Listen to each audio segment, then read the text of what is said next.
like neighborhood watch in that particular community, we hardly get anybody to show up. I bet you now when we have that meeting, we're gonna have a lot of people. You know, we've preached for, since I've been chief here, if you have a community and a neighborhood that communicates, you're gonna have a safe neighborhood. If you have one that's not communicating, I don't care how much those houses cost, you're not gonna have a safe neighborhood because no one knows what's going on in that neighborhood. No one knows who lives in that agency or in that neighborhood. So I'm optimistic that we're gonna do some great things. The community was extremely appreciative. I've gotten all kinds of emails. We've gotten all kinds of feedback from the stuff that occurred in that meeting. Just how they were very appreciative that we had everybody there. You can see that we had a large turnout of our command staff and then the folks that actually are investigating the case to put it out there. So I'm hopeful that that's going to be something that we can build upon. And we have some future meetings that are actually related to what occurred out there going on in other places throughout East and South Sacramento.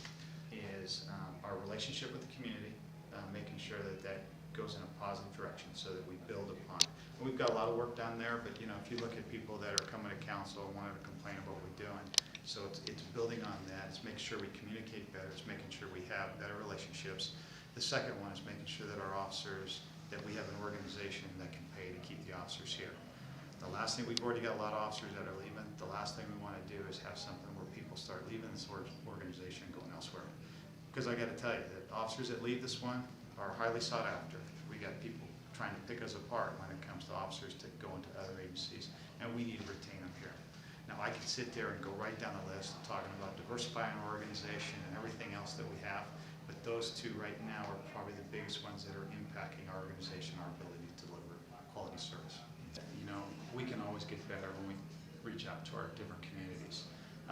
It's interesting because, people say, well, I didn't hear that message or what have you, and I look at all the different ways that we communicate, and it never ceases to amaze me that, there's even more ways that we have to. And I'll go into even the man shooting. So a lot of information that come out from the various medias.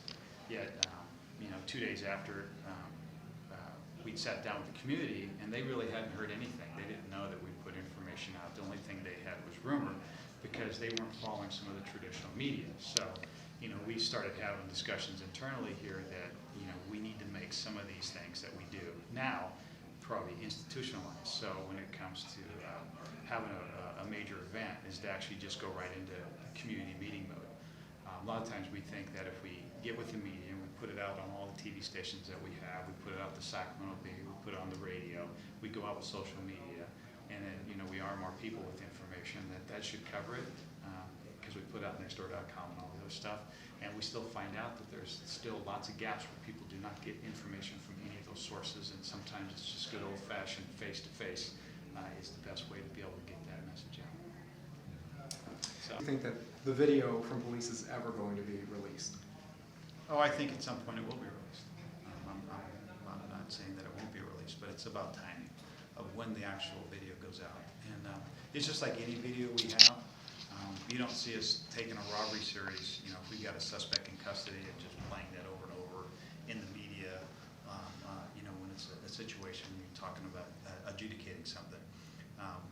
It's something that I think you have to let the process go so that you have a fair hearing of whatever it might be that you have. And so we've kind of been steadfast, even when we have people that want us to put video out. We have media outlets, we have PRAs all the time.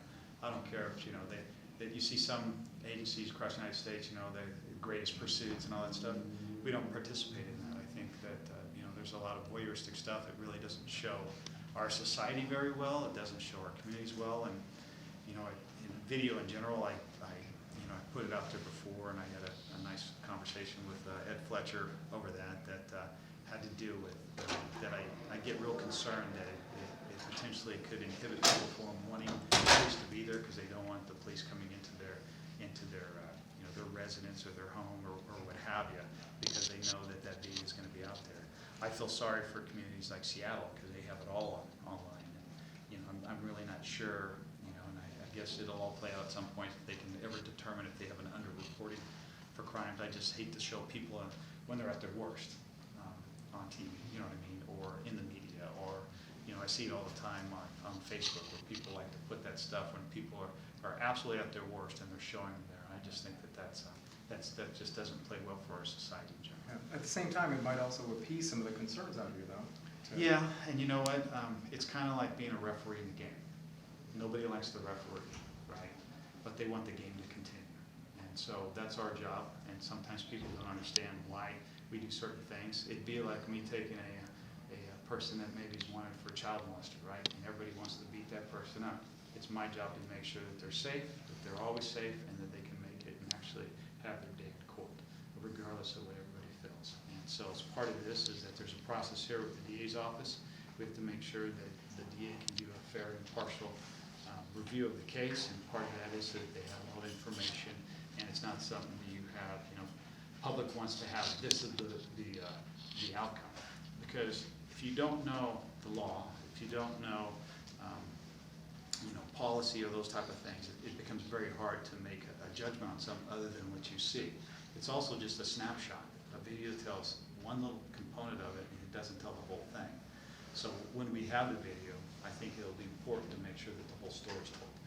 Good, bad, or indifferent, right? I'm not saying to justification, I'm just saying this is what the video is, this is what it represents, this is what the law is pertaining around, this is what policy practice, this is what training is, this is why things happen, so that there's an explanation that goes exactly what the video means. And I think that that way, then the video to me would be worthy of going out to the community, would go out to the public, because then there would be a full understanding of exactly what it means. Well, we have this opportunity. Sure. What is the policy right now on body cameras and the funding for body cameras for your police department? Yeah, so, we've been testing body cameras, and here's the hard part with body cameras, is you're looking at a technology that's emerging. So if you get in too early, you're gonna spend a lot of money for a product that's not very good, and then you're stuck with it. We've gone through several different iterations. We've gone through a couple different generations of the body camera, and we're at generation 2 right now. I think we're getting close to pulling the trigger on it, but it's very difficult because it's not perfect. One of the things that I see posted out there was like the mysterious camera falling off. Well, part of that has to do with the way that the camera's designed. If it's sitting on the outside of your clothing, they've got agencies across the United States where you actually see the bad guy swat the camera out from the officer as they take off, or the officer starts running and it falls off their equipment. There are technologies. There's one that actually sits behind your uniform, and there's like a little hole in it that sits there, and it's just like in a holster. That's a great one, right? Because it alleviates that concern about it falling off mysteriously and recording. But the problem is the battery life is 3 to 5 hours, and it gets super hot. So that we're trying to let the technology get the right one, but I think we're going to go ahead and make the move. But you have funding, and the police department would be buying those? Yeah, so we have 20 of them that are on the street right now. We've had 20 out there, and we've been doing the testing with it. And so we have about $500,000 that go towards that. Now, with that said, it's going to be an ongoing cost, because what you have after and where the big cost comes into is data storage. We do data storage with our in-car camera. We do it in-house, and so we buy the servers, and we kind of have an idea what that is. But when you look at data storage with like traffic stops, it's significantly less than when you have body cameras, because when you have body cameras, every one of your stops is recorded, right? Every time you go into a house, it's recorded. Every call you go on is recorded. So you have so much more data transmissions, and so that's where you get your recurring costs. And once you have it, you're going to end up having it for a few years, and so you have to pay. And the more cameras you put out, the more data storage. You can kind of see where this gets to be expensive, and then that's going to be an ongoing expense for the city, which takes away from other things, parks, and so that's the thing that's being mindful of what it is. And then even with that, we had the one shooting out at Chavez Park that was here, and I don't know if you guys saw the video was actually released. And what had happened, they did it through Discovery, or and this is my understanding, the defense actually had, through Discovery, got the video, and then they gave it to News and Review. News and Review posted it. It really didn't show anything. It showed trees, but you could hear the audio, but it doesn't show the actual shooting, and that's part of the problem also. It's one view. So I always reference the NFL. How many angles did they have to get the call right? And so that's the other thing, is that when I talk about video, you have to be very careful, because it's one view, and we can show you, and matter of fact, Ms. Francine Turnauer, who runs Office of Public Safety Accountability, has some videos that kind of show that from one view, you would say, oh my God, they just executed that person. From another view, you can see that, oh no, he actually had a gun and he was shooting. But you couldn't see that from the one view of the video. It's just different angles. And And it's just a lot more complex, and it's not as simplistic as people think, oh, you get the video cameras, it'd be great. Now, I will also add, you know who's my biggest demander of the video? Our officers. They're like, oh, will you hurry up and give us these cameras? And so our officers want the cameras too, because they look at us being able to also protect what they're doing out in the street and to give validation and you know, like a witness to exactly what they do when they make their stops. You know, other cities have policies in place in advance about what footage will be released, what the surveillance is going to be, and annual report backs. Right. If it had to be a policy like that in Sacramento, you wouldn't be in this position because there would have been clear rules about what the man video could be done with it. Do you think we need a surveillance ordinance? Well, when we do have videos, we don't release them, and so I mean there is a policy related to that. When you talk about an ordinance related to it, I don't know if you need an ordinance, but if there's a desire by the elected body to have something out there where they want to set some guidelines for doing that, and I think that's totally appropriate. Every community is different. I don't think the state should be involved in setting policy, but I do think that cities, if they want to have a certain level of policy, I absolutely agree that they should. It's not something that I would dictate at the end of the day. It's something that we would work with the elected body to say this is what our community wants or desires to have here in Sacramento. Chief Summers, Yes, the 20 body cameras that you have out on the street, Right. in the pilot program right now, Right. what are you seeing from them right now? Are they being effective, or I don't know if any of the guys in the patrol car use them, but I understand that you got them on bikes, mounted police. How's it working right now? And again, part of it has to do with the different technologies that they have out there. So the best one that we've had that we've found is kind of like our in-car camera system. And that one is where it actually is recording all the time. So that when the officer decides to actuate and turn it on, it goes back 30 seconds. Our old in-car camera system showed us just how bad it was when you don't have that, because you pick it up like after the incident. Our new in-car camera system actually has that, so it's got about a 30-second lead time, and you don't have the audio with it because it just doesn't have the ability to do that. But you have 30 seconds pre-record, which is with the body cams. So those ones we think have good merit. Those are the ones we're focusing in right now. Some of the other ones aren't as effective. That they do fall off. They have battery life that doesn't go, that doesn't meet up with what the expectations are. You look at how much time you have officers out on the street. If an officer has to go back and forth because his body camera's not working, then that's that much time they're not going to impact on the street. So with that said, I think we're closing down that one that has like a 30-second lead time. It's just the data storage behind it's a little bit expensive, and it's going to cost the city a little bit more money to go forward. Are you working these between officers, or is this just the same set that get to use them all the time right now?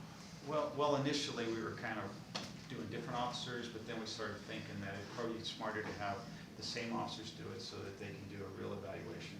Because if you have it and I have it and we evaluated different products, I'm not sure that's an apples to apples comparison. But if you have 5 cameras that you cycle through, you can say this was the best, and they can see the performance of it's the best, and that gives us a better observation or a better analysis of actually which camera to go with.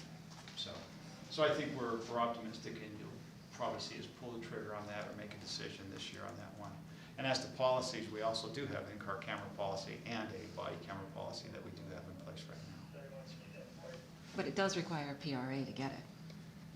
Well, right now, we don't release video. But you also don't release policy. And that's something that we talked about, actually, about how we need to do that better. And that's not a very good practice on our part. One of it is our manual of policies is about like this. Some of our we thought about putting them all online, but there's also policy in there, and I think you requested the in-car camera policy, and part of it was redacted, and it was redacted for a reason, because part of that is we do have situations where they actuate, and we don't want people to try to defeat that, try to do something where it doesn't go on, or they know that's going to happen.